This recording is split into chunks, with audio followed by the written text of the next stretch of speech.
para recién luego impulsar otro tipo de transformación social.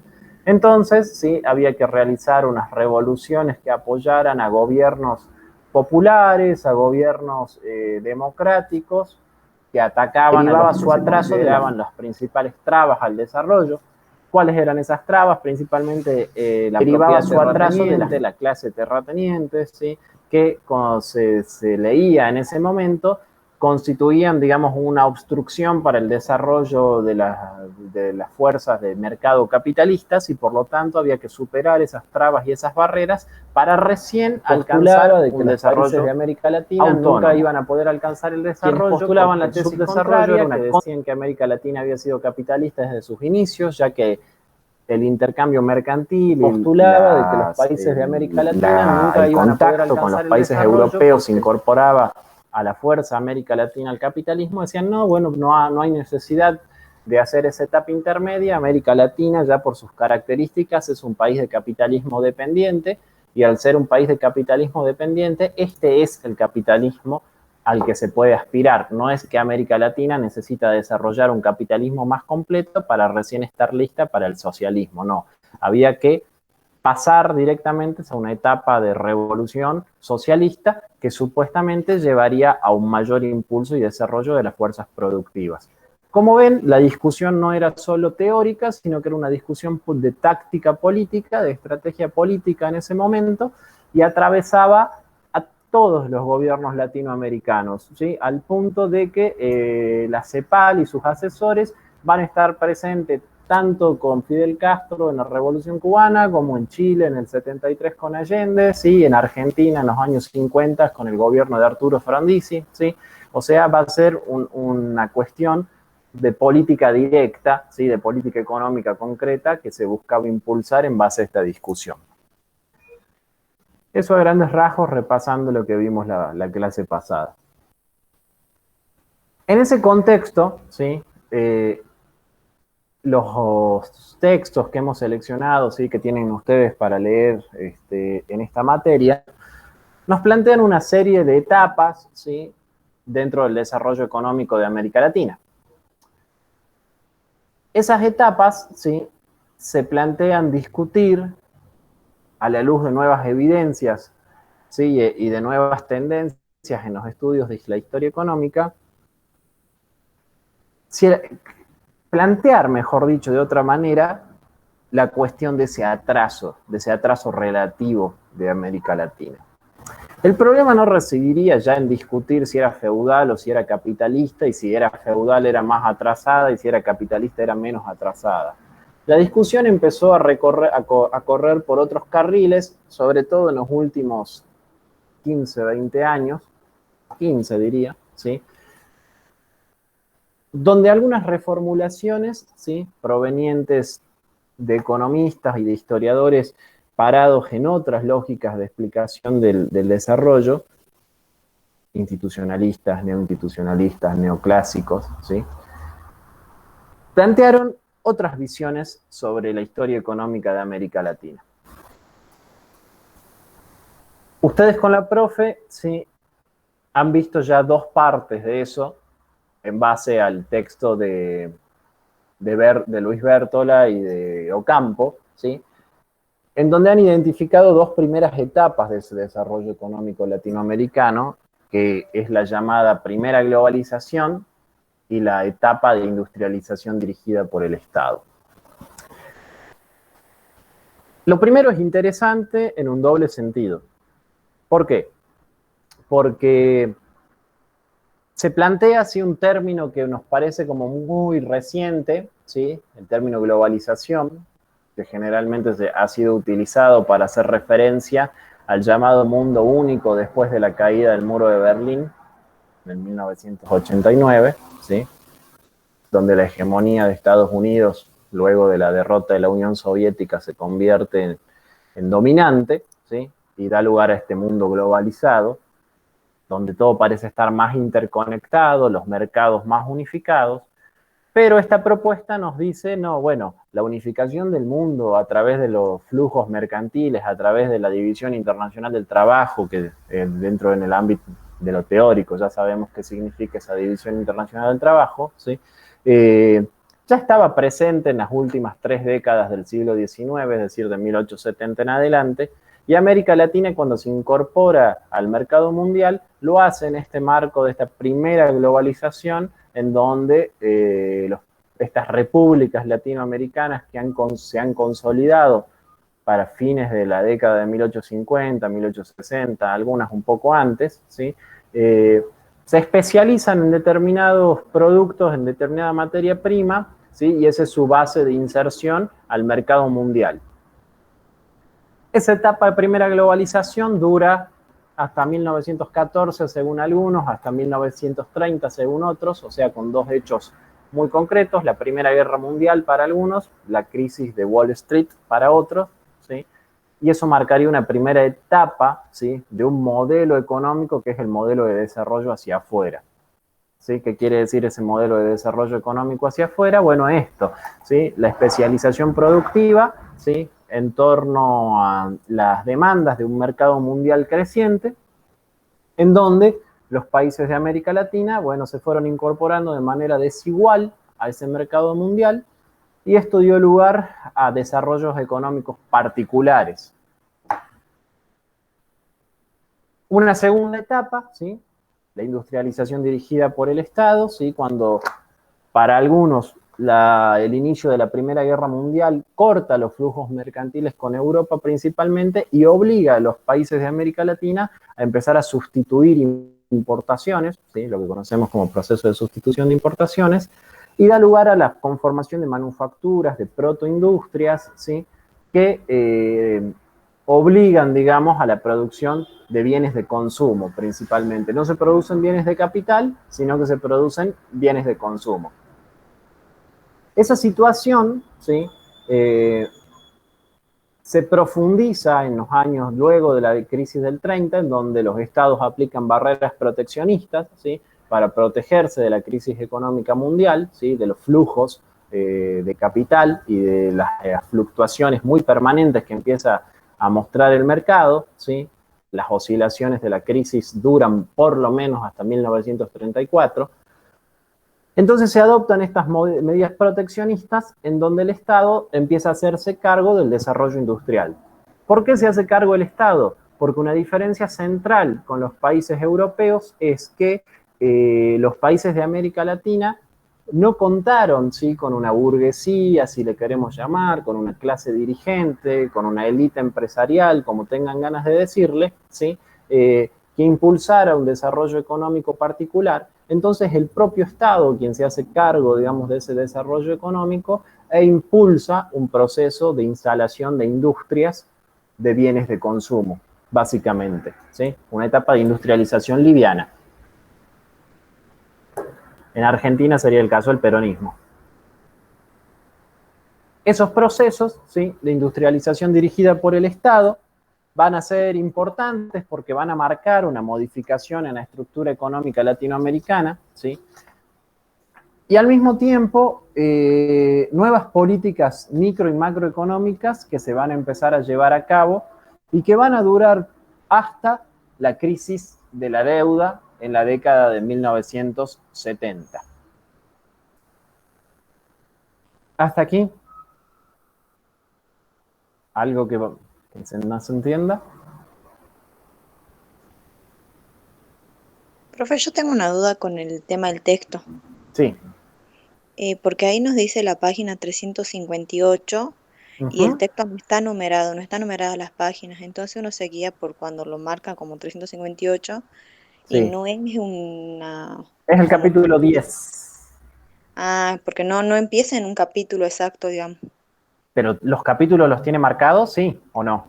Sí, los capítulos sí, pero no Sí, es había el leído 10. que era capítulo. Ah, Sí, bien, es el 10, el bien, capítulo bien, 10. eso, esa era mi duda, gracias. Bien, bien. Con respecto a lo que estamos charlando, ¿alguna duda? ¿O estamos bien?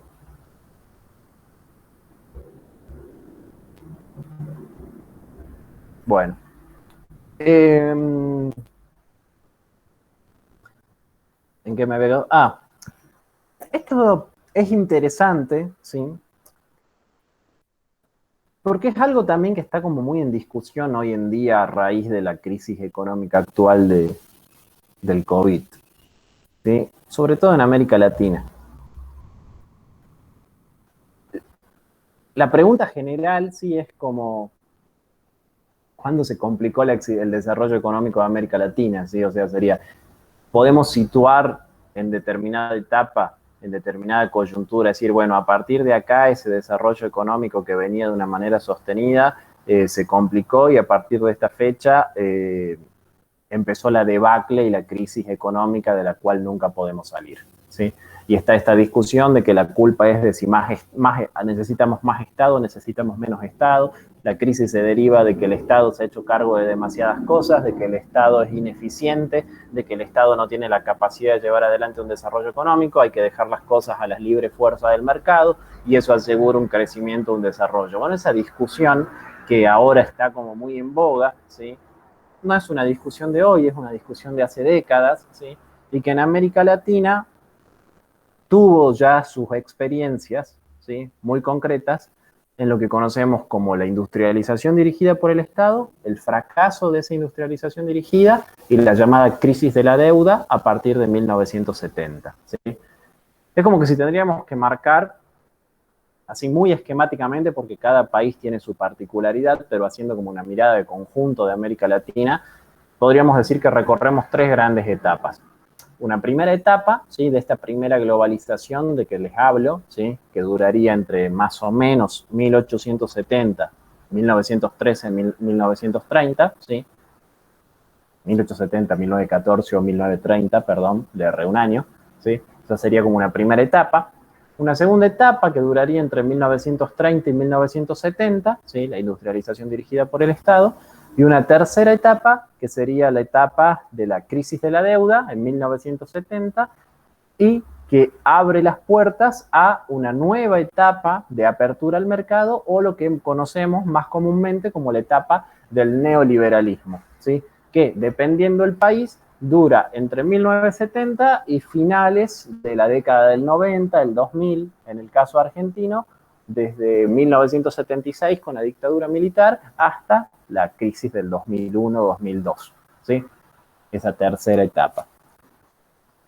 Y abre esta nueva etapa en la que nos encontramos actualmente, que bueno, no hay acuerdos de cómo definirla todavía, ¿sí? Algunos dicen esta etapa dura del 2000 en adelante, otros dicen no, desde el 2008 con la crisis de las hipotecas hasta la actualidad, ¿sí? La crisis del COVID está potenciada por la crisis del 2008, que no es una crisis capitalista o una crisis financiera no resuelta, ¿sí? Diversas discusiones sobre la que todavía no hay, digamos, un consenso único. Pero volviendo hacia atrás, ¿sí? Que es lo que nos interesa hoy, ¿sí? Es cuáles serían, digamos, los motivos que llevan, digamos, al final de esa etapa de industrialización dirigida por el Estado, ¿sí? Y cómo se recompone o no la economía latinoamericana a partir de la crisis de la deuda de 1970, ¿sí? Eso sería lo que vamos a tratar de desarrollar en el día de hoy. Esta primera etapa, sí, esto voy a repasar algunas cosas porque seguro lo vieron ya con la profe, ¿sí? Pero para tener algunas ideas. La etapa de industrialización dirigida por el Estado, ¿sí? Tiene como dos fases, ¿sí? Una primera fase, sí, que va desde la Gran Depresión, sí, de 1929, hasta finales de la Segunda Guerra Mundial, o sea, hasta finales de 1945, ¿sí? Que es un periodo de lento crecimiento económico todavía, ¿sí? Un 2.6 anual, hablan algunos autores, un 0.6 en términos de producto por habitante, ¿sí? Un crecimiento todavía lento, ¿sí? Que se potencia a partir, ¿sí? Del final de la guerra y dura, como les dije, hasta 1970, 1980, dependiendo, donde hay un predominio de la industria, ¿sí? De una industria dirigida por el Estado y donde se da el mayor crecimiento económico de América Latina en toda su etapa de historia económica, un 5.5% anual, lo cual es nada despreciable, ¿sí? pero que presenta diversidad de patrones regionales. ¿Qué quiero decir con diversidad de patrones regionales? Que ha sido muy diferente esa etapa de industrialización en América Latina. No ha sido igual en Argentina que en Bolivia, mucho menos que en Brasil y mucho menos que en México, por ser los casos más paradigmáticos. O sea, los que mayores desarrollos lograron en esa etapa fueron México, Brasil y Argentina. ¿Cómo se llega a eso? Sería la pregunta. Vuelvo con estos elementos que seguro ya han charlado, como les dije. La Gran Depresión, sí, del 29 es un golpe durísimo a la primera globalización. ¿Por qué? Porque socava el fundamento mismo de la primera globalización, que es la apertura total al mundo, al mercado externo, ¿sí? Esa apertura total al mercado externo no es posible por los choques macroeconómicos de la crisis de Wall Street, ¿sí? Los productos de los precios primarios caen de manera drástica, ¿sí? Y obliga a que todos los países abandonen el patrón oro, ¿sí? Hay un abandono del patrón oro que había caracterizado hasta ese momento a las economías del mundo. Esto marca al mismo tiempo el declive definitivo de Gran Bretaña, que ya venía, digamos, declinando luego de la Primera Guerra Mundial, pero que todavía se sostenía.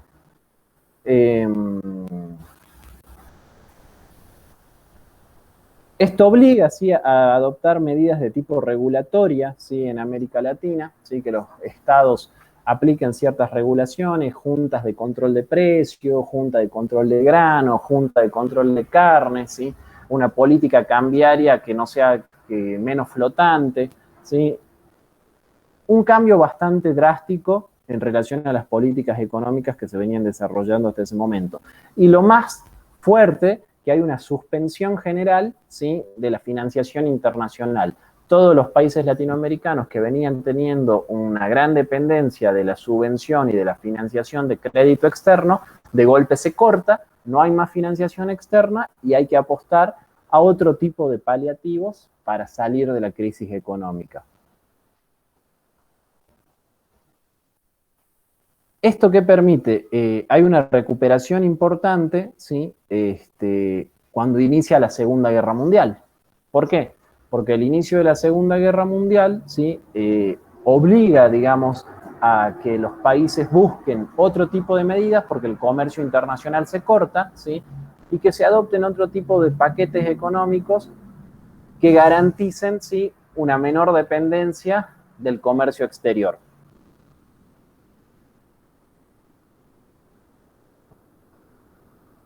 Por un lado, sí, se adoptan políticas de tipo de cambio múltiple, ¿sí? La Argentina, por ejemplo, es muy paradigmática de eso, sale, digamos, del bilateralismo que había mantenido hasta ese momento, sí, una política bilateral que se va a multiplicar sobre todo en el gobierno de Perón, donde aplica una política multilateral de tipo de cambio, ¿sí?, para no ser tan dependientes de las fluctuaciones del mercado mundial, ¿sí? Y esa crisis pega menos en aquellos países que habían ya iniciado un cierto tránsito de desarrollo industrial previo a la guerra, previo a la crisis, como les dije, México, Brasil y Argentina, y eso hace que los efectos de la Gran Depresión sean un poco menores. No del todo, pero un poco. ¿Cuáles son esos cambios que se adoptan, ¿sí?, en la política macroeconómica y que garantizan esa estabilidad? En primer lugar, hay un abandono de la política de ortodoxia monetaria, ¿sí?, que había caracterizado a todos los países de América Latina, ¿sí? Esa ortodoxia monetaria, ¿por qué se permite? Bueno, porque se alivia la carga fiscal, porque las moratorias de la deuda externa se extienden, digamos, en el tiempo debido a la guerra, ¿sí? Los países están en guerra, entonces, digamos, le otorgan moratoria a sus países deudores. Algo clásico que al peronismo, por ponerle un ejemplo, adopta en la Argentina y que lo adopta hasta el día de hoy, ¿sí?, una política monetaria expansiva que deriva en inflación, ¿sí?, ya lo sabemos, ¿sí?, pero en ese momento es utilizado, ¿sí?, como una forma de reactivar la demanda de un mercado interno que empieza a crecer a la par de esa industrialización dirigida por el Estado. Esa expansión monetaria no queda otra, ¿sí? Al menos en ese momento, ¿sí? Debido a la ausencia de mecanismos de financiación, de financiación interna me refiero, ¿sí? Que sustituyeran la demanda de crédito externo que está totalmente cortada, por lo menos hasta el final de la guerra.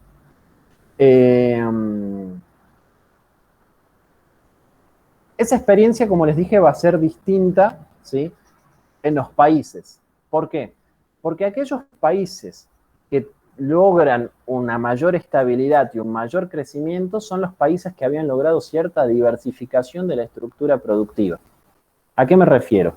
A que aquellos países que no habían atado su desarrollo económico a un producto de materia prima en particular que demandaba el mercado mundial, son los que menos golpeados se vieron. En cambio, países como por ejemplo Bolivia, que dependía totalmente del precio internacional del estaño, por ejemplo, Venezuela, que dependía del precio internacional del café y del cacao, Cuba, que dependía del precio internacional del azúcar, cuando esos precios caen en el mercado mundial con la crisis económica del 30, esos países se ven totalmente asfixiados por el shock del mercado y no encuentran una salida. Y no la van a encontrar hasta muchísimo tiempo después, y algunos no la van a encontrar hasta por lo menos la década del 2000, Bolivia, por ejemplo. ¿Sí? En ese sentido, ¿sí? Se intentan adoptar, ¿sí? Políticas macroeconómicas anticíclicas, ¿sí? Pero esas políticas macroeconómicas anticíclicas van a ser diferentes, ¿sí? En los países, volviendo a Wallerstein, ¿sí? Con el autor Wallerstein y su teoría del sistema mundo, en los países del centro y en los países de la periferia, donde estaba América Latina. En el centro, ¿sí? Esa política macroeconómica va a ser diferente. ¿Por qué? Porque se va a recurrir menos, ¿sí? A la expansión del gasto público y menos a la política de expansión monetaria, porque el abandono del patrón oro va a beneficiar sobre todo a los países más grandes en términos industriales, como Estados Unidos, ¿sí?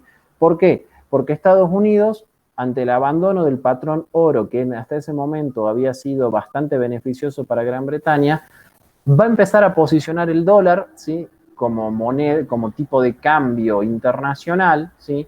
Lo cual se va a profundizar mucho más luego de la Segunda Guerra Mundial, y que en los años 50 y 60 va a ser, digamos, como los años boom de expansión del dólar, y sobre todo con el alza del precio del petróleo en los años 60 hasta la crisis del 70, al punto que se va a hablar de petrodólares, ¿sí? El precio del petróleo estaba demasiado pegado a la moneda norteamericana y eso le aseguraba a Estados Unidos una hegemonía financiera, por lo menos en todo el mundo occidental. Hasta aquí, ¿cómo vamos?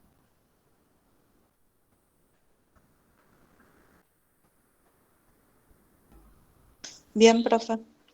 Bien, no hay ninguna duda, se entiende hasta aquí. Sí, por mi parte bien, profe. Bueno, cualquier duda o incluso opinión que quieran, todo bien. En América Latina sí los países logran, digamos, cierta acumulación de reservas y de divisas. El caso de Argentina es muy famoso, ¿sí? Argentina acumula divisas inconvertibles porque tiene libras esterlinas, ¿sí? Que había acumulado por la balanza comercial favorable que obtiene con Inglaterra durante los años de la guerra. Como Inglaterra está totalmente bloqueada por los alemanes, bombardeada por los alemanes, ¿sí? Tiene que recurrir a la importación de productos que no puede desarrollar en la isla. Argentina se convierte en un proveedor importante y entonces Argentina acumula un montón de divisas en libras esterlinas. Ahora, ¿cuál era el problema de esas libras esterlinas? Que eran inconvertibles, ¿sí? Inglaterra, mediante unos pactos que había hecho, digamos, la burguesía argentina, a través del famoso pacto Roca-Runciman, les garantizaba un montón de beneficios comerciales a los ingleses en el país, como el control del precio de la carne, el control de los transportes públicos en la ciudad de Buenos Aires, y a cambio los ingleses nos daban una mayor cuota en el mercado de carnes de Gran Bretaña. Sin embargo, la cláusula más complicada del tratado sí era que esas divisas eran inconvertibles a otra moneda que no fuera la libra esterlina.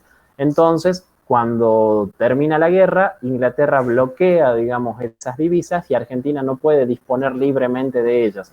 ¿Qué hace? No le queda otra que la famosa nacionalización de los ferrocarriles que hace Perón en el 46, que en realidad, más que una nacionalización, es usar esas divisas que estaban trabadas en el Banco de Londres, ¿sí?, para que no se pierdan o queden ahí inactivas. Con esa plata, con esas libras esterlinas, compra los ferrocarriles que eran de propiedad inglesa en el país. Por dar un caso, digamos.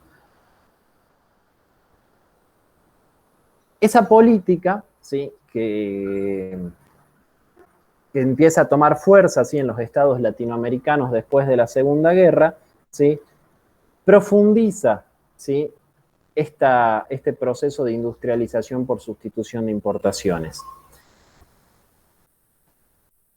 Como les dije en un momento, ¿sí?, la CEPAL, esa comisión de estudios, de la Comisión Económica de Estudios para América Latina, ¿sí?, va a tener una importancia central en esos gobiernos de la década del 50 y del 60 en el continente, porque Raúl Prebisch, un economista muy famoso, ¿sí?, autor, digamos, de uno de los principales teóricos de la teoría del deterioro de los términos de intercambio como problema estructural de América Latina, ¿sí? Prebisch sostenía de que América Latina tenía una tendencia estructural a que los términos de intercambio se deterioren. Consideraba que para salir de esa barrera del deterioro de los términos de intercambio había que industrializar a los países. Desarrollo igual a industria. Esa era la fórmula, ¿sí? ¿Te querés desarrollar? Te tenés que industrializar, ¿sí? Ese era el camino que trazaba Prebisch y los miembros de la CEPAL.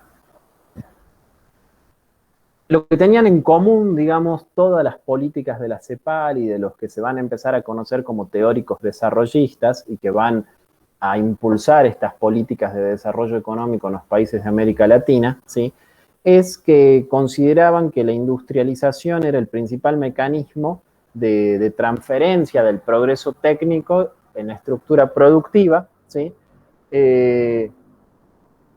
con una consecuente reducción del peso de los productos básicos en la estructura económica de los países. ¿Qué significaba entonces? Que los países debían dejar de ser productores de productos primarios para transformarse en productores de manufacturas, ¿sí? Esto va a ser muy fuerte, ¿sí?, durante los años de los 50 y de los 60, ¿sí?, y va a dar lugar a lo que se llamaba el pesimismo de las exportaciones. ¿Qué era el pesimismo de las exportaciones? Y bueno, básicamente que luego de la Segunda Guerra Mundial se consideraba que de atar, digamos, a los países latinoamericanos a la dependencia de la exportación de los productos primarios era el principal obstáculo para el desarrollo y el crecimiento, y por lo tanto había que apostar por otro proceso, y ese proceso no podía ser otro que la industria. Ese proceso, sí, de la industria va a ser diferente, como les dije, acorde a las realidades que tomemos para nuestro análisis. ¿A qué me refiero? En primer lugar, el Estado, ¿sí?, a pesar de adoptar estas medidas, ¿sí?, mirándolo en una óptica comparativa, va a lograr un desarrollo y un éxito económico mucho menor a otros países que también van a impulsar el desarrollo industrial dirigido por el Estado, que son los países del sudeste asiático. En el último práctico vamos a trabajar específicamente sobre eso. Pero aquí para pensarlo, ¿sí? Los estados del sudeste asiático, Corea, Taiwán, Hong Kong, ¿sí? También van a iniciar procesos en una época casi igual, en los 50, ¿sí? En donde el Estado va a ser quien lleve adelante este proceso de industrialización y no hace falta saber mucho de economía para darnos cuenta de que el éxito y el desarrollo, por ejemplo, de Corea del Sur o de Taiwán, ¿sí? Es muy superior al de América Latina. La pregunta sería, ¿por qué? Si son políticas similares que se llevaron a cabo en la misma época y tuvieron resultados muy diversos. Sería muy fácil la explicación por ahí de charla de café que uno escucha, por qué los países latinoamericanos, especialmente la Argentina, fracasaron por la corrupción. No, no es un factor suficiente para explicar, decir que la corrupción es el único factor que llevó al fracaso del crecimiento económico de estas estrategias. No, hay causas más profundas, ¿sí? Que llevaron a ese fracaso. Por un lado, los países que más fracasaron, ¿sí? En ese proceso de industrialización son aquellos países que tuvieron rupturas institucionales muy grandes.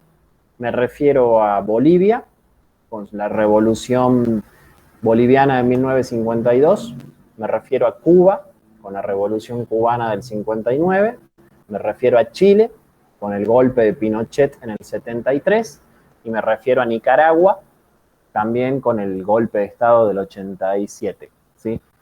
Esos países atravesaron por grandes rupturas institucionales que de alguna manera condicionaron el desarrollo económico, pero ahí tampoco está el problema porque Argentina y Uruguay no tuvieron rupturas revolucionarias y sin embargo el desarrollo económico tampoco fue exitoso. Entonces tampoco es una explicación válida decir Cuba, Chile, Nicaragua, Bolivia fracasaron porque hubo revoluciones. No, Argentina no hubo ninguna revolución y también fracasó. El problema está más bien, ¿sí? En una serie de desequilibrios macroeconómicos, ¿sí? Que va a sufrir la región en su conjunto. En primer lugar, va a haber un dualismo muy fuerte en casi todos los países latinoamericanos y que en su momento va a dar lugar a teorías como la teoría de la modernización. No los quiero complicar, pero a ver, en los 50 y en los 60 se va a hablar, ¿sí?, de que los países latinoamericanos tenían una estructura económica dual. ¿Qué quería decir que tenían una estructura económica dual? Que tenían un sector tradicional de la economía y un sector moderno. El sector moderno era aquel donde se estaban instalando industrias, fábricas que impulsaban el crecimiento económico, mientras que generalmente en el interior de esos países subsistían grandes propiedades latifundistas, grandes propiedades de terratenientes que eran por lo tanto economías arcaicas, economías atrasadas. Entonces ese dualismo hacia el interior de los países trababa el desarrollo económico y por lo tanto lo que había que hacer era llevar adelante políticas de modernización que barrieran con el atraso en el interior de los países. ¿Esto a qué va a llevar? A que se realicen políticas de discriminación de la agricultura. ¿Se acuerdan cuando vimos el caso de la Unión Soviética y hablamos del parasitismo monopolista? ¿Se acuerdan de eso? Sí, profe. ¿Qué era? No le estoy tomando examen solo para charlarlo. ¿Se acuerdan del qué era el parasitismo monopolista?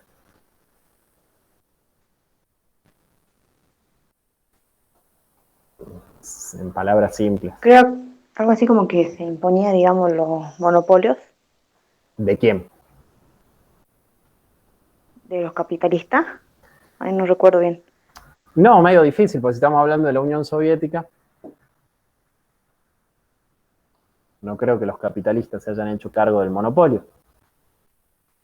¿Nadie se acuerda que era el parasitismo monopolista?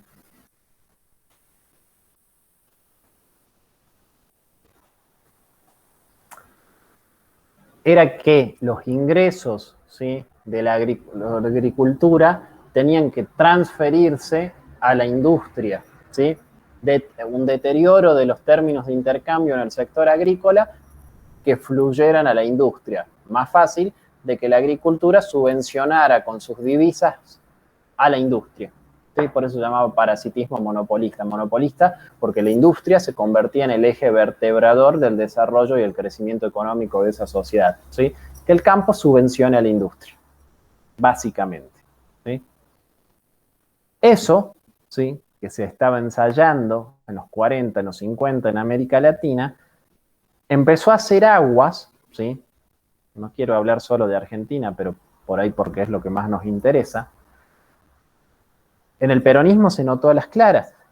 El peronismo tiene un éxito en su proceso de distribución del ingreso, de etcétera, etcétera, etcétera, entre el 46 y el 52, y el 51, perdón, porque las divisas del agro sirven, ¿sí? Hay un mercado mundial que demanda, ¿sí? Productos primarios argentinos porque todos están destruidos por la guerra, pero cuando esos países empiezan a recuperarse y Argentina tiene que competir contra la agricultura de Australia y la agricultura de Estados Unidos, eso se va a pique, ¿sí? Y el campo entra en crisis, ¿sí? Cuando el campo entra en crisis, a esto se le suma una sequía en el año 52, ¿sí? Esto hace que la situación se complique, ¿sí? Me aguantan 2 segundos que me tocan la puerta.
Perdonen, esto de dar clases en la casa, hay que convivir con la cotidianeidad. Tenía que pagar el alquiler.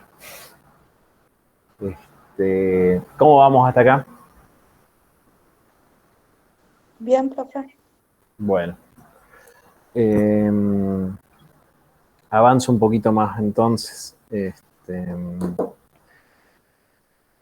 Les explicaba entonces, sí, que la debilidad central que va a tener este proceso de industrialización dirigida por el Estado es esa dependencia extrema del agro, ¿sí? La discusión va por ahí cuando se discute, digamos, el programa de industrialización del peronismo, de Getúlio Vargas en Brasil, ¿sí? La discusión va por ahí, ¿sí? La debilidad y el fracaso de esos modelos, ¿sí? Están en esa extrema dependencia de las divisas agrarias para subvencionar a la industria. No se puede, digamos, industrializar un país si esa industria depende exclusivamente de los ingresos que les pueda dar el agro. Porque el agro, más allá de la tecnología que tenga, en ese momento, dependía mucho de sus factores naturales, ¿sí? Una sequía, una inundación, etcétera, te cambian los ciclos de la cosecha y los rendimientos son menores, ¿sí? Acuérdense de Ricardo, de esa discusión entre Ricardo y Marx sobre la renta diferencial, ¿sí? Si la renta agraria tiene rendimientos decrecientes o no, ¿sí? Y la historia muestra que sí tiene rendimientos decrecientes la agricultura, ¿sí? Hay rendimientos decrecientes y esos rendimientos decrecientes, ¿sí? Hacen que los ciclos de expansión agraria sean muy dependientes de muchos factores. ¿Cómo se va a intentar salir de esa dependencia? En los 50 y sobre todo en los 60, con la modernización del sector agropecuario, ¿sí? La modernización del campo, la tecnificación del campo. ¿Por qué también había que expandir el campo? Porque ya no era posible expandir la frontera agraria. ¿Se acuerdan qué era expandir la frontera agraria? ¿Qué quería decir?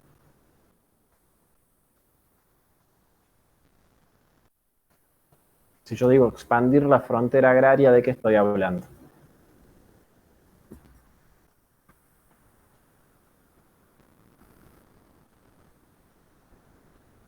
¿A qué me refiero con eso?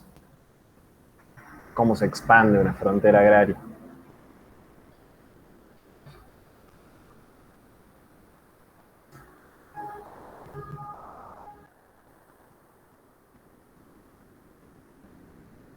¿Cómo se expandirá una frontera agraria?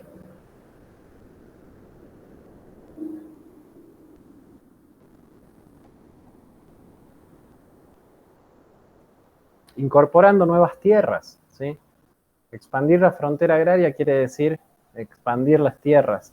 Sí, va por ahí por lo que también decís vos, Norberto, o sea, hacer, delimitar la propiedad, pero delimitarla agregando tierras que antes estaban por fuera.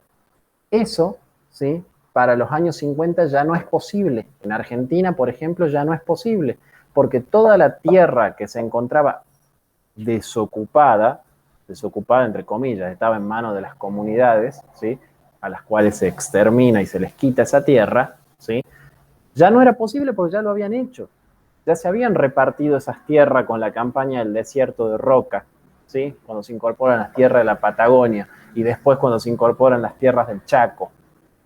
Ya no era posible expandir la frontera agraria, entonces había que buscar otra solución. ¿Y cuál era la otra solución? Bueno, incrementar los rendimientos, incrementar la productividad del agro. ¿Cómo? Con tecnificación, había que introducir tractores, había que introducir trilladoras, ¿sí? Había que industrializar el campo, ¿sí? Eso empieza en los 50 y en los 60. Pero es un proceso lento, ¿sí? No suficiente para solucionar el problema que había en ese momento, ¿sí? Ahora bien,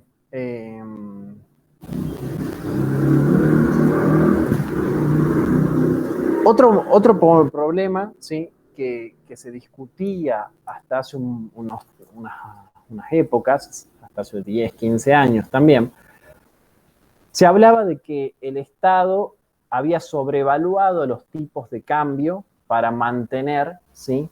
la industrialización, ¿sí?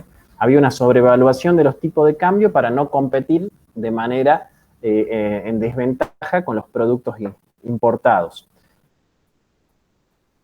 Según eso habría llevado a una apreciación del tipo de cambio oficial en el tiempo, ¿sí? Y que habría durado por lo menos hasta la década del 80. Sin embargo, ¿sí? Eso se demostró que no era tan así, ¿sí? Que no, esa sobrevaluación del tipo de cambio no había sido tan marcada. Y que sobre todo había esa sobrevaluación del tipo de cambio no había sido posible por un fenómeno, y esto es algo que también lo leemos mucho, no sé, cuando leen columnas económicas, no sé, en Infobae, por ejemplo, yo siempre las leo, de que un problema estructural de Argentina y de América Latina en general es la inflación que no se puede controlar.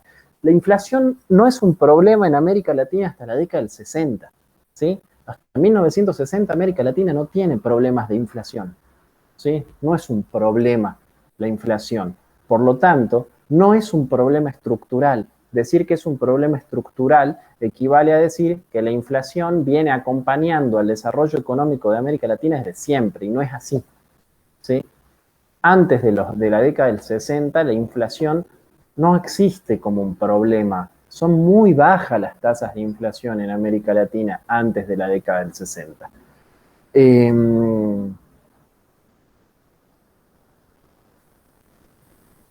Esa inflación, ¿sí? Va a empezar a generalizarse a partir de los 60, ¿sí? Y en los 70 se van a generalizar, ¿sí? La inflación se va a generalizar como un problema en América Latina en los años 70. Lo que se conoce como la tradición de la inflación de 3 dígitos, ¿sí? Todas las inflaciones de la mayoría de los países de América Latina siempre son de 3 dígitos para arriba, o de 3 dígitos. Los más marcados, ¿sí? En esa época, en los 70, fue la inflación de 3 dígitos que alcanzó el gobierno de Salvador Allende en Chile y el de Isabel Perón en Argentina, ¿sí? ¿Esto por qué?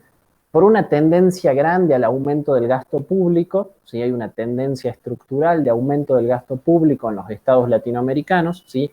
Industrialización dirigida por el Estado no solo significa un proceso de industrialización en donde el Estado asume el proceso económico, sino también donde el Estado asume la política social y la política infraestructural, ¿sí? El gasto público, hacer carreteras, hacer hospitales, hacer vías de ferrocarril, hacer aeropuertos, etcétera, etcétera, etcétera, ¿sí? Todo eso hace que el gasto público crezca exponencialmente en América Latina. Esto va a ir generando desequilibrios fiscales, ¿sí? Y en un contexto donde la subvención, el crédito externo, no es una opción, ¿sí? No es una opción.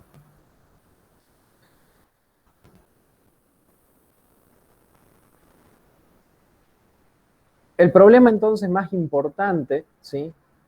Que va a atravesar América Latina durante esta etapa de industrialización dirigida por el Estado, va a ser el problema del estrangulamiento externo. ¿Qué quiero decir con el problema del estrangulamiento externo? Bueno, básicamente la crisis de que bajen de la balanza de pagos. ¿Por qué? Porque este proceso de industrialización que se va cubriendo con la expansión del gasto público, con política monetaria expansiva, va a hacer que las tasas de inflación se disparen a partir de los 60, y cuando la crisis de 1970 estalle, ¿sí? Con la caída internacional del precio del petróleo, eso va a golpear de manera directa a América Latina porque los términos de intercambio se van a deteriorar más de lo que ya estaban generalmente, ¿sí? Y va a hacer que todos los países entren en crisis, ¿sí? Todos los países van a entrar en crisis a partir de la década del 70. En algunos países se va a combinar, como les dije, con factores político-institucionales. En Chile, con el golpe de Pinochet en el 73 a Salvador Allende, en Argentina, con el golpe de Videla a Isabel Perón en el 76, ¿sí? Esos factores institucionales van a ser un condimento más, ¿sí?, para esta gran crisis económica que se va a desatar en los 70. No estoy queriendo decir con esto que tanto el golpe de Allende como el golpe de Isabel Perón se explican solo por la crisis del 70. No, no estoy diciendo eso. Pero estoy diciendo que en estos dos países, en Chile y en Argentina, la crisis derivada de la crisis general del petróleo en el 70 se va a profundizar más por las características particulares propias de estos países que se conjugaban con estos aspectos políticos institucionales que se dan en la década del 70, perdón. ¿Dudas hasta ahí?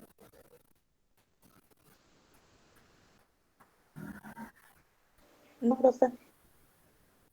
Bien.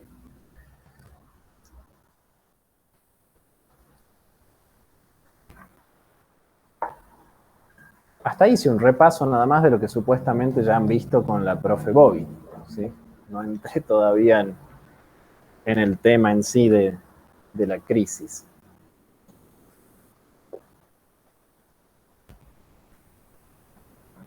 Con esta crisis, ¿sí?, del 70, que se va a conocer como la crisis de la deuda, ¿sí?, van a saltar a la luz, ¿sí?, por así decirlo, algunos elementos y algunos límites del crecimiento económico latinoamericano. ¿Cuáles son esos límites? Bueno, por un lado, ¿sí?, el fracaso de la idea que sobre todo toma fuerza en los 60, de que la integración regional de América Latina iba a servir como una forma de contrarrestar, ¿sí?, la dependencia externa. Por ejemplo, ¿sí?, acuerdos multilaterales entre países, ¿sí?, como el futuro Mercosur, los países del llamado Pacto Andino, ¿sí?, formas de integración regional que supuestamente al levantar las barreras arancelarias entre los países iban a posibilitar un intercambio y un flujo comercial que fuera de la mano con el crecimiento y el desarrollo económico. Sin embargo, el problema siguió siendo, ¿sí?, la balanza de pagos. ¿Por qué? Porque la industrialización, como les dije en un principio, nunca logró, ¿sí?, cubrir las demandas de bienes de capital y siempre quedó atrapada y limitada a una industria de bienes de consumo durable. El peronismo, el varguismo en Brasil, etcétera, etcétera, ¿sí?, y los gobiernos que vinieron a posterioridad, Frondizi en Argentina, Ilia, nunca lograron romper, ¿sí?, con esa política extremadamente apegada de la industria que solamente sustituía importaciones, pero de bienes de consumo. Heladeras, televisores, radios, cocinas, ¿sí? Era una industria de bienes de consumo.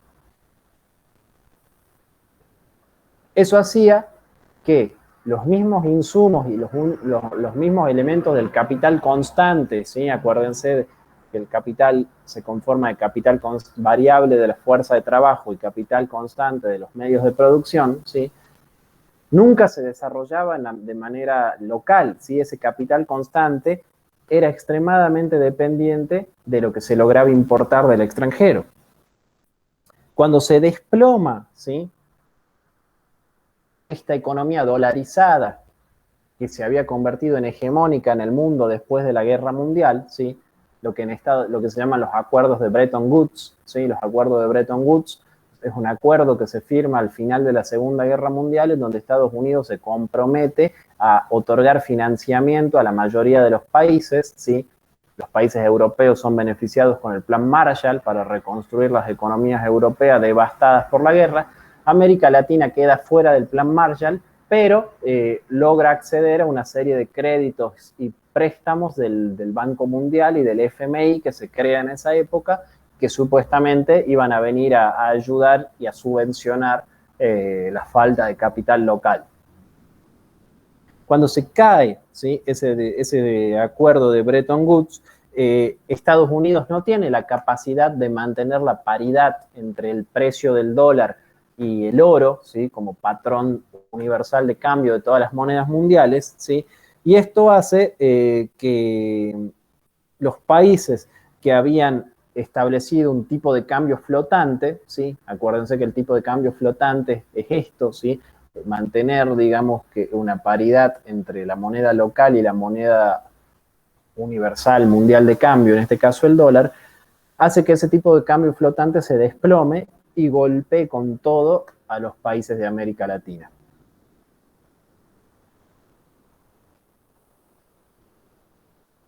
¿Esto qué genera? Bueno, una serie de shocks, ¿sí?, a nivel macroeconómicos en América Latina, y que van a llevar, ¿sí?, a que esa dependencia de los préstamos externos se acentúe aún más, ¿sí? En los 70, en los 80, en los 90, las deudas externas de los países latinoamericanos crecen abismalmente, ¿sí? En Argentina un montón con la dictadura militar y más aún con la época de Menem.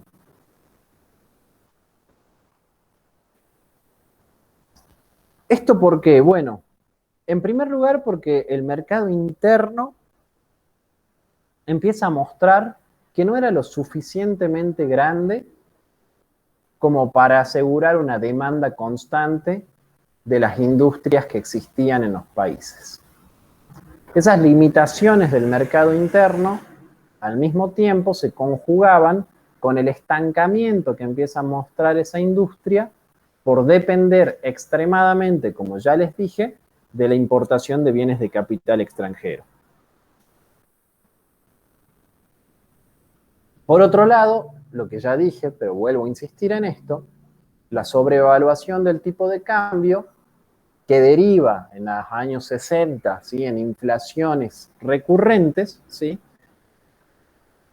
y que llevan a políticas de devaluación que van a aplicar los diversos gobiernos para intentar mantener la estabilidad nominal del cambio.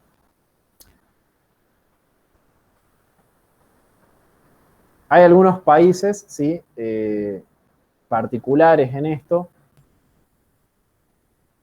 que Bulmer Thomas, cuando lo lean, él lo analiza bien, digamos, en el texto. Él habla de aquellos países que aplicaron la medida del deslizamiento. ¿Qué era la medida del deslizamiento? En lugar de hacer devaluaciones grandes y de golpe, se hacían mini devaluaciones para que los choques, digamos, macroeconómicos no se sintieran tanto, y esos países fueron Argentina y Colombia, ¿sí?, que aplicaron mini devaluaciones en ese momento.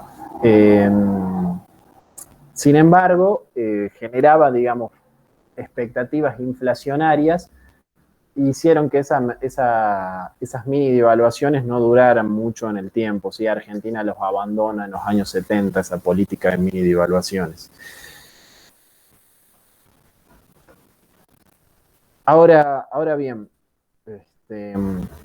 analizo un punto más y después les digo sobre lo que vamos a trabajar ahora. Hay un fracaso, digamos, de los estados latinoamericanos en volver a impulsar el crecimiento hacia afuera, ¿sí?, el crecimiento exportador de esa primera globalización con la que empezamos hablando, ¿sí? Fracasa, digamos, todo tipo de intento de volver a reflotar esas exportaciones. Y todos los países más grandes en términos económicos de mercado interno, Argentina, Brasil, Colombia y México, no logran, ¿sí?, compensar con la estrategia de sustitución de importaciones o de industrialización estatal las falencias, digamos, macroeconómicas que tienen los países por esta dependencia de bienes de capital externos para continuar produciendo en el mercado externo. A largo plazo, ¿sí?, esa política que había llevado a los países a sostener un tipo de cambio sobrevaluado, ¿sí?, con lo que les hablaba hace rato, que esa había sido la estrategia del tipo de cambio sobrevaluado para asegurar, digamos, la competitividad de las industrias locales, no se va a poder mantener, digamos, en el tiempo, ¿sí?, porque a veces las necesidades más a corto plazo, más coyunturales, chocaban, digamos, con esta política macroeconómica de más largo aliento. ¿A qué me refiero? Me refiero a que el alto costo que tenía la producción local de bienes, ¿sí?, a veces hacía que esa producción local de bienes terminaba saliendo el doble o el triple que si se lo exportaba de afuera, ¿sí? Pero ante esta política estatal de asegurar, digamos, un desarrollo autónomo de la industria, y bueno, quedaban esas buenas intenciones nada más, porque a la larga terminó mostrando que se fue, como que fue cavando su propio pozo, digamos, ese proceso de industrialización, ¿sí? Esa sustitución de importaciones hacía que los bienes que se producían a nivel local terminaban teniendo un costo mucho más alto, pero que no era compensado con el tamaño del mercado interno. El mercado interno no tenía la capacidad de demandar, de una capacidad de alta demanda que hiciera, digamos, que se lograra un equilibrio entre la inversión que se llevaba adelante desde el Estado y las retribuciones que luego se obtenían del mercado mismo. Esto deriva nuevamente en lo que ya mencioné hace rato, en la escalada de la inflación a partir de los años 60. Esto va a dar lugar, ¿sí?, a la apertura de una nueva etapa, ¿sí?, que es la reorientación hacia el mercado luego de la crisis de la deuda. Y ahí es donde quiero detenerme y que lo analicemos ya en conjunto y no solo hablando yo. Si ustedes tienen el texto de Bulmer Thomas ahí en PDF, ¿cierto?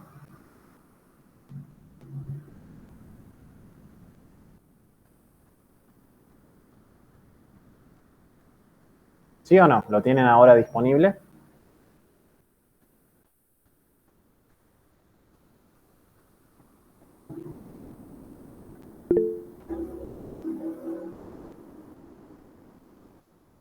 Bien, gracias Mayra. Si pueden ir, ¿sí?, a la página 386, ¿sí?, a la página, perdón, 395, donde dice el crecimiento basado en la deuda, ¿sí? Lean, por favor, o sea, tendrían que leer de la 395 a la 401, son 5 páginas, no es mucho, y encima tienen un cuadro, así que más corto todavía, ¿sí? Lean esa parte donde habla del crecimiento basado en la deuda, a ver si logramos descubrir y charlar un poquito sobre cuáles serían, digamos, los principales puntos que llevan, digamos, a la crisis de ese modelo de crecimiento. ¿Por qué el crecimiento basado en la deuda no era posible? ¿Sí? Nos tomemos unos 10, 15 minutitos para leerlo y lo charlamos, ¿les parece? Si no tienen micrófono, no hay problema, lo hacemos por medio del chat. ¿Sí?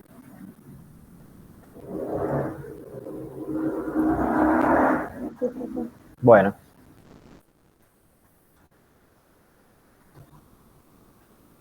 Deme un segundo, voy a cerrar la cortina de mi casa porque me estoy quemando con el sol.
El texto comienza el crecimiento de la deuda, el crecimiento basado en la deuda es el subtítulo que tiene donde comienza.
Me avisan cuando ya están.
Sí, Norberto, no hay drama. Se relaciona mucho con esto, con la crisis de la deuda. Así que lo charlamos ahora un ratito de lo que dice el texto y lo relacionamos, no hay drama.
Uy, qué macana. Decirle que no se preocupe, que no hay problema.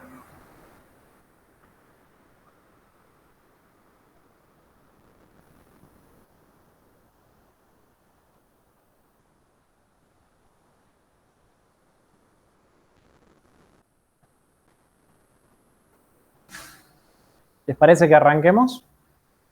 A ver qué podemos sacar a ver del texto.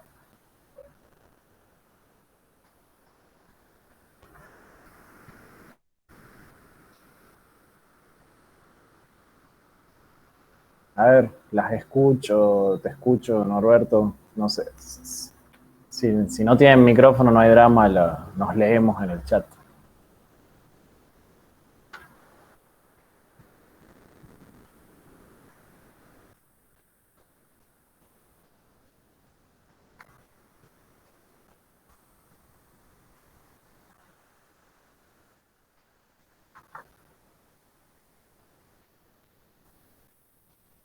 ¿Qué entienden del crecimiento basado en la deuda? A ver, ¿en qué se basaba?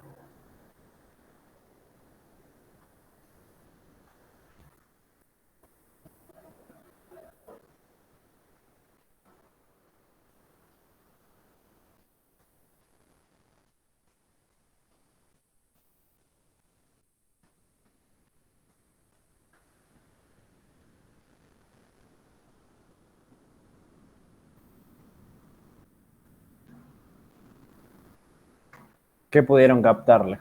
A ver, al texto.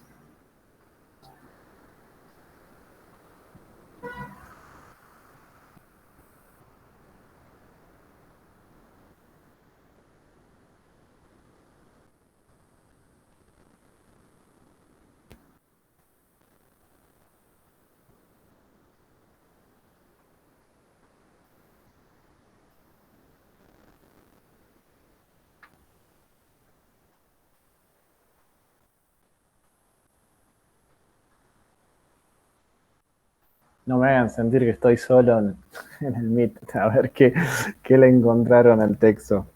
¿Qué explicación habría del crecimiento basado en la deuda?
Y nada, no lograron captar nada del texto.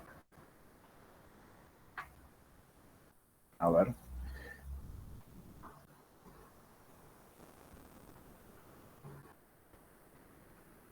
Ujú. Bien, bien, o sea que hay una dependencia de los préstamos externos. Bien,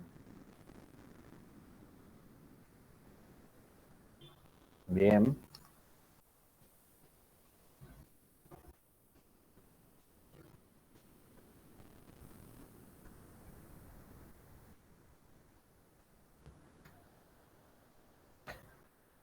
Sí, podría hacerse una relación, sí, sí, sí, con las tarjetas.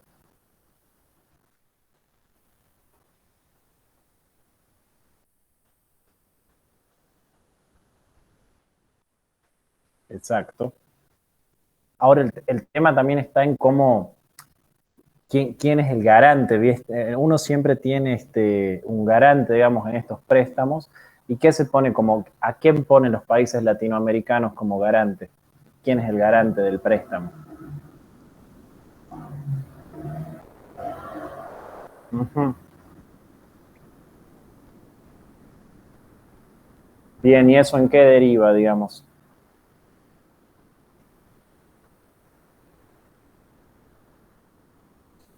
Sí, ¿por qué? ¿Por qué hace alusión al tamaño del país? ¿Qué tiene que ver eso?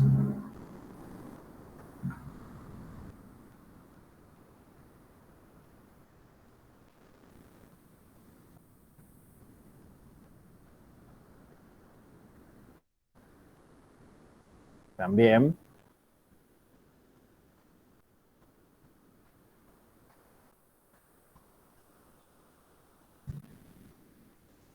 Profe, Sí. este, o sea, dice que se hacían los préstamos con garantía pública, Ujú, pero llega un momento en el que empiezan a hacer préstamos a empresas privadas ujú. y bueno, ahí en la década del 70 es cuando Argentina se hace cargo de la deuda privada y es donde empieza el despegue de nuestra deuda externa. Sí, exactamente. ¿Por qué? Porque ¿con qué se termina financiando la deuda? ¿A dónde va a parar la deuda? Vos lo dijiste recién, por ahí va.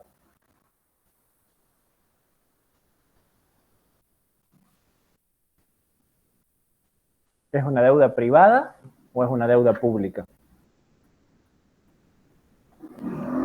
Empezó como deuda privada, de la cual se hizo cargo el Estado. Bien. Y se termina transformando en deuda pública, ¿sí? Porque el Estado se transforma en, en quien se hace cargo, digamos, de estos empresarios que habían tomado préstamos a lo loco, digamos.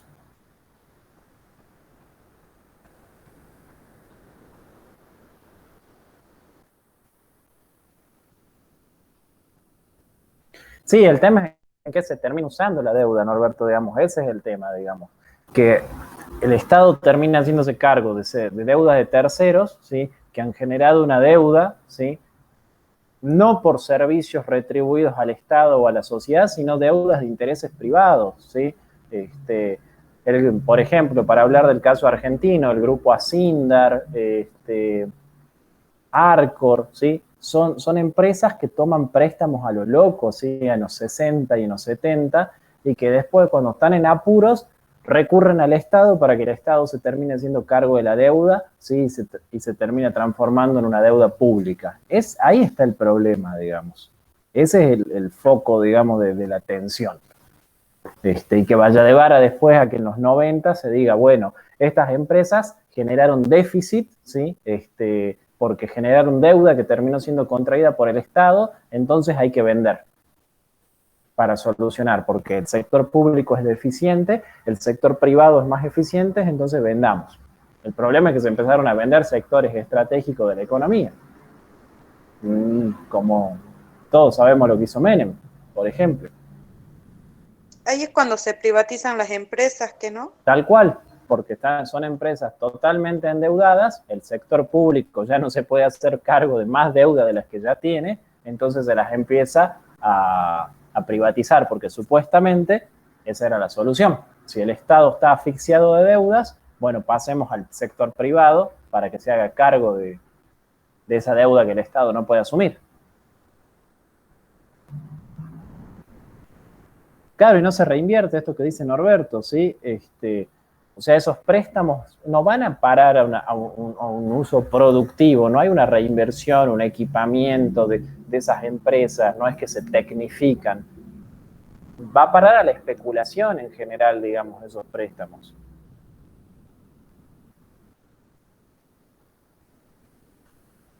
¿Y qué pasa con los famosos petrodólares? ¿Qué eran esos famosos petrodólares?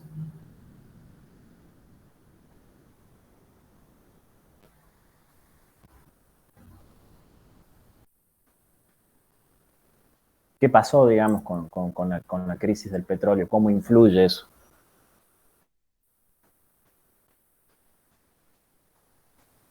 Es re importante eso en los años 70.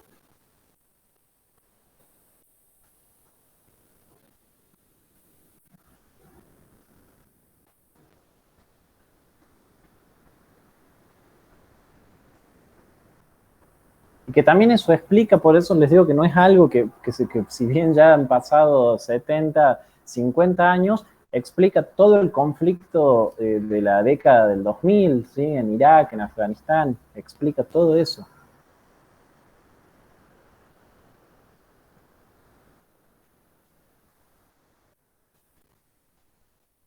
Bien, sí, hay El petróleo sí sube tanto de precio que genera excedentes enormes que crean los famosos petrodólares. ¿Sí? Hay una liquidez mundial muy grande, entonces hay préstamos para largar el rolete a todos lados. Y América Latina es uno de los continentes que más recibe, digamos, esos préstamos. Ahora, ¿qué pasa cuando los precios del petróleo caen? Ahí está el problema. Cuando cae el precio del petróleo a nivel internacional, ¿qué sucede con América Latina?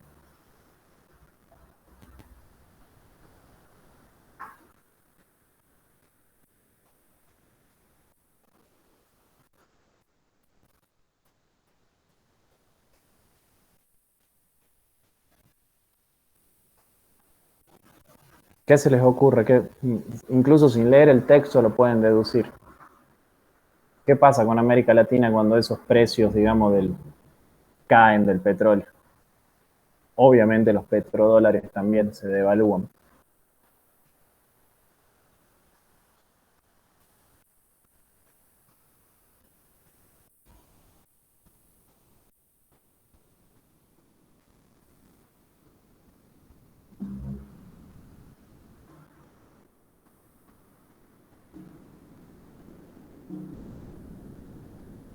Exacto, sí. La tasa de interés se ve totalmente afectada. Los países centrales, ¿qué hacen? Para evitar tener un desequilibrio macroeconómico por la caída, digamos, de estos petrodólares, dicen, bueno, elevemos la tasa de interés de todos los países deudores. Entonces los países deudores se ven más comprometidos con los acreedores, ¿sí? Y eso hace estallar la crisis de la deuda. No hay con qué pagarla, ¿sí? No hay forma de pagarla. Y eso es lo que lleva, ¿sí? A lo que vos decías a un principio, Norberto. Algunos países, Ecuador es el más claro, ¿sí? Para salir, digamos, de ese problema que tiene de una escalada inflacionaria por su moneda con la paridad con el dólar, que al venir y te cobran, digamos, esos préstamos, directamente Ecuador dolariza la economía. Esa dolarización de la economía implica que el Estado se termina desligando de casi la totalidad de servicios y empresas que estaban a su cargo, ¿sí? No, al revés de hacerse cargo, digamos, el Estado de las deudas, directamente larga, digamos, todo al sector privado. Como la moneda de Ecuador viene muy devaluada en relación al dólar, termina adoptando el dólar, ¿sí? Como moneda, porque Ecuador tampoco tiene mucho que ofrecer como un producto específico al mercado internacional, ¿sí? Para los 60, los 70, ¿sí? Ecuador ha entrado en una situación de crisis bastante importante, ¿sí? Porque el cacao y el café que le servían, digamos, como forma de inserción en el mercado internacional no tiene competencia con el café colombiano, por ejemplo, y con el cacao brasileño. No hay ningún tipo de competencia. Entonces Ecuador medio que gira hacia, ¿cómo llamarle? ¿Sí? Una suerte de, sí, una economía financiera, no sé cómo le llamaría exactamente, digamos, a lo que termina siendo Ecuador. Pero para evitar, digamos, estos problemas inflacionarios, directamente se reconvierte totalmente al dólar, ¿sí? Y es lo que, digamos, caracteriza hasta el día de hoy. En Ecuador es más fácil tener dólares que tener pesos ecuatorianos. Nadie tiene pesos ecuatorianos en ese país, digamos. Y tiene que ver con esto, digamos, con esta crisis general de la deuda de los 70. No sé si te respondo a tu pregunta, Norberto.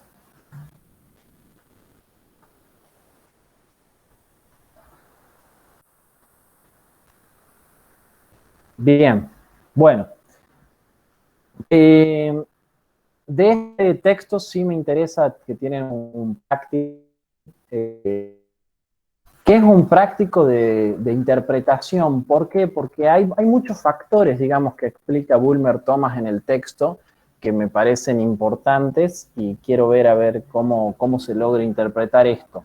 El trabajo, sí, que lo tienen como trabajo número 7 ahí en la plataforma, son una serie de frases, sí, que yo tomo textual del texto, tienen la página, digamos, de donde yo lo tomo, y bueno, obviamente tienen que leer el capítulo para poder explicar esas frases. Sí, son 4 frases, cuatro frases que yo seleccioné que las tienen que explicar a la luz del contexto en el que están utilizadas. Ese sería el trabajo práctico que tienen que realizar con ese texto.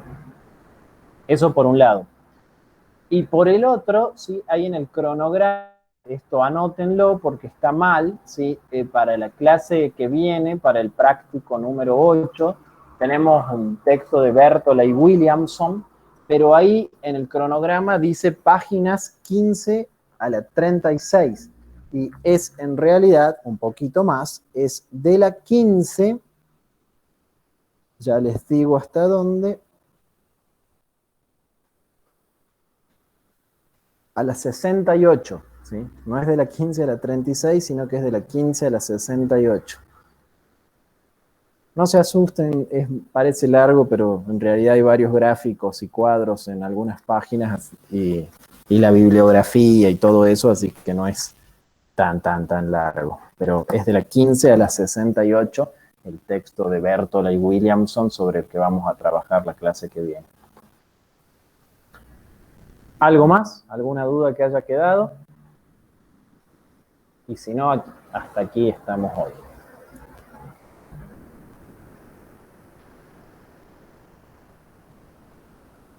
No, ninguna duda, profe. Bueno, espero que se haya entendido todo lo que analizamos hoy. Sé que estuvo un poco más pesada que otras veces la clase, pero bueno, era más complejo el tema.